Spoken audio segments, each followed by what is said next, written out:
Paulo escreveu aproximadamente nos anos 55 depois de Jesus, e estava havendo uma divergência entre os irmãos lá sobre a ressurreição de Jesus, vários outros assuntos. Essa igreja, como as igrejas nos nossos dias, também cheia de problemas. Onde tem ser humano tem problema. Não existe igreja perfeita. A questão em pauta é só nós não fizermos no problema e olhar também as soluções. Eu vou ler no capítulo 15, do versículo 1, bom dia, ao 11. O apóstolo Paulo também ele vai falar sobre o seu chamado, seu ministério. Grande foi o chamado desse homem. O título aqui diz: a ressurreição de Jesus. Aí Paulo, escrevendo para eles, diz assim: também vos notifico, irmãos, o evangelho que já vos tenho anunciado, o qual também recebeste, e no qual também permaneceis. E não adianta tão somente o homem confessar a Cristo Jesus, né? Ele tem que perseverar e permanecer nesse evangelho, que no grego quer dizer boas novas, boas notícias.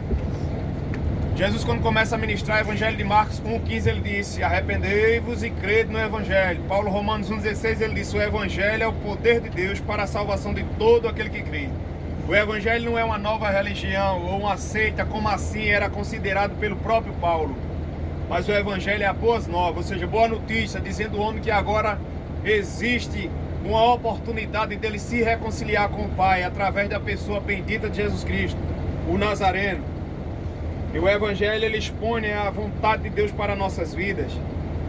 No versículo 2, Paulo diz: pelo qual também sois salvos. Pelo quê? Pelo evangelho e por Cristo Jesus, nosso Senhor e Salvador.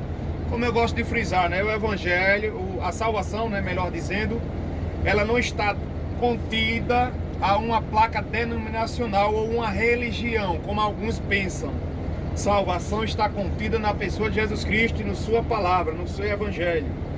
Pelo qual também sois salvos. Aí Paulo põe a condição: se, esse se é pesado, se retiverdes, que é guardar, tal como vou tenho anunciado, e não é que creste em vão. Se vocês guardarem o evangelho conforme eu preguei para vocês, vocês herdarão o reino de Deus, seguindo a mesma regra. E qual é o evangelho que Paulo pregou? O mesminho que Jesus pregou. E é esse mesmo evangelho que todos os dias nós compartilhamos um pouco da palavra de Deus. Não pode acrescentar nem diminuir, a pisada é a mesma. É o mesmo evangelho. É as mesmas regras, a mesma obediência. Amém. Porque primeiramente vos entreguei o que também recebi. Paulo está dizendo: eu estou transmitindo para vocês o evangelho que eu aprendi.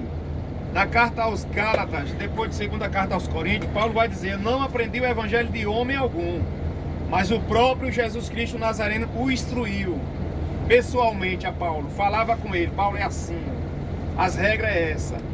E ele vai abordar mais adiante que ele foi usado muito mais do que qualquer discípulo, qualquer pessoa que andou com Jesus, teve acesso. A mãe dele, nenhuma pessoa superou Paulo no termo de servir a Jesus Cristo e ganhar alma e ser usado poderosamente. A Bíblia diz que Jesus deu uma unção a esse homem tão grande que o lenço, os aventais que ele usava, a pessoa levava, e aonde ele colocasse no enfermo ele era curado, demônios eram expulsos. Veja a intimidade desse homem. Esse homem teve uma vida tão dedicada que ele optou em ficar solteiro. Ele optou. Aos Coríntios, certa feita, disseram, ele instruindo sobre casamento, relacionamento conjugal, ele disse: bom era que o homem não tocasse mulher ficasse como eu. Por quê? Porque o casado procura como agradar a sua esposa. Ou seja, o homem casado ele tem uma vida dupla, no sentido de fazer a obra do pai e dar atenção à sua família. Um dos ministérios do homem começa na sua família. Aí ele, escrevendo, o apóstolo Paulo, primeira carta a Timóteo 5,8, se o indivíduo não tem cuidado da sua família, não é zeloso, dedicado para Deus, é pior do que o infiel. Ou seja, a fé desse cara que ele diz ter não vale de nada. Se maltrata a esposa, maltrata filho, é um cavalo velho bruto.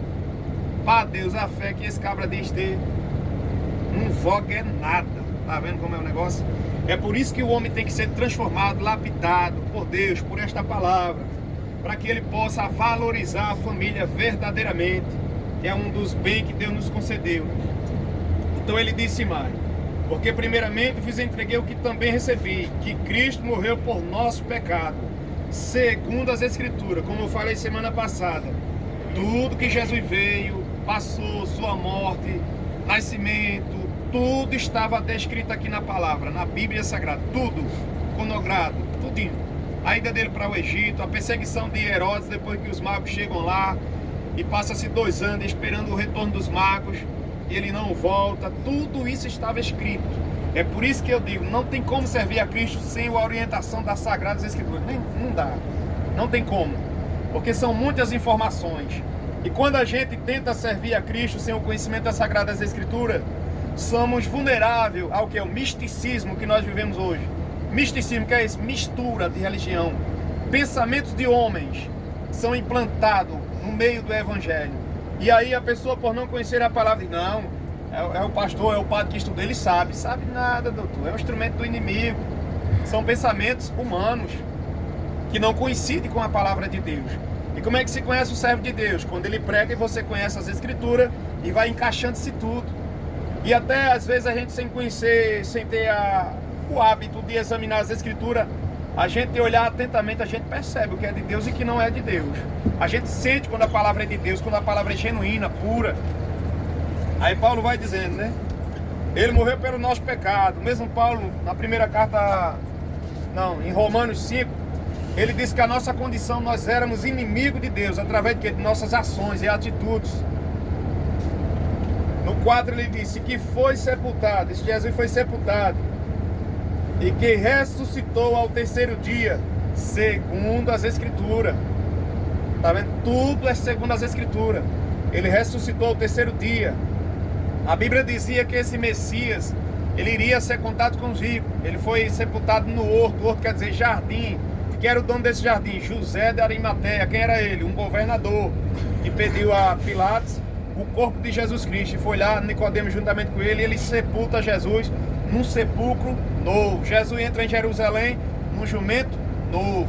Então, para servir a Jesus Cristo tem que ter uma vida nova, mudança de atitudes, transformação, tudo é novo. Como diz em 2 Coríntios 5,17, Paulo diz que quem está em Cristo Jesus, as coisas velhas se passaram, eis que tudo se fez novo. É um processo. Aí Paulo está dizendo para os irmãos, ele ressuscitou ao 3º dia. Como ele mesmo disse, ninguém tira a minha vida, lá em João 10, se não me falha a memória. Eu a dou e tenho poder para tomar ela de volta. E nisso, ele foi tido como um mentiroso.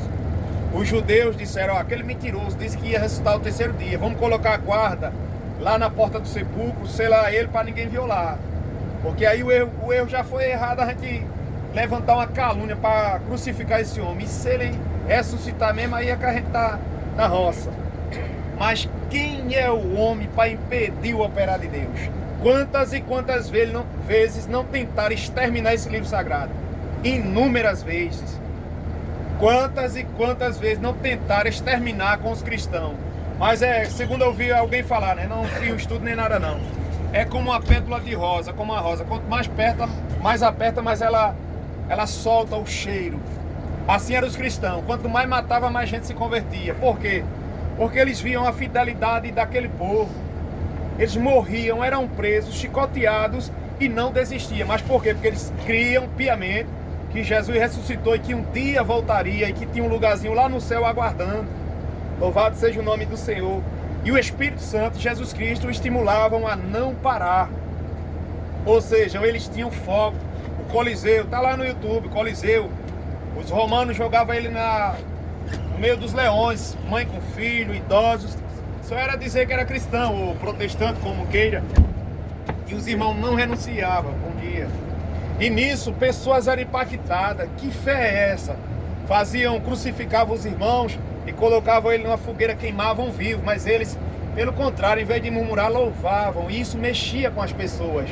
E quanto mais matava, mais gente se convertia. Porque a obra não é do homem, a obra é de Deus. Religião, o evangelho não é religião, feita primeiramente pela mente de homem. Como eu já falei em outra ocasião, alguns pensam que foi Lutero que criou. Quem é Lutero para criar nada, doutor? Quem é Lutero? Nenhum ser humano tem a autonomia, a autoridade de criar um evangelho sagrado, abençoado como esse. Lutero vem 500 anos, depois de 1500 anos que Jesus veio ao mundo. É uma coisa, é uma conta, como eu digo, que não bate. Como é que 1500 para 500 vai encaixar, Lorival? Mas veja, meu Jesus. Por isso que é importante estudarmos a história, aprender para quê? Para que saibamos falar das coisas concernentes a Deus, para que não venhamos ser pego em falta diante de Deus. Aí Paulo vai dizendo, para constatar a ressurreição desse homem, aí ele diz que ele foi visto por Cefas e depois pelos 12. E quem era Cefas? Pedro, João 1:42. Cefas é Pedro. E o seu nome no grego quer dizer pedra, ou pequena pedra. Ele ressuscitou, foi visto por Cefas e pelos 12. Certa feita, os discípulos estavam reunidos na sua casa. E ali Jesus entra sem abrir a porta. E os discípulos se espantaram. E para Jesus mostrar que era ele realmente, literalmente ressuscitado, aí a Bíblia vai dizer que tinha um favo de mel e uma banda de um peixe. Ele disse, me dê que eu vou comer. E ele comeu. Ele disse para vocês verem que o Espírito não tem corpo. E assim, eles tiveram a certeza que Jesus havia ressuscitado. Aí depois, Paulo vai dizendo, depois foi visto uma vez por mais de 500 irmãos,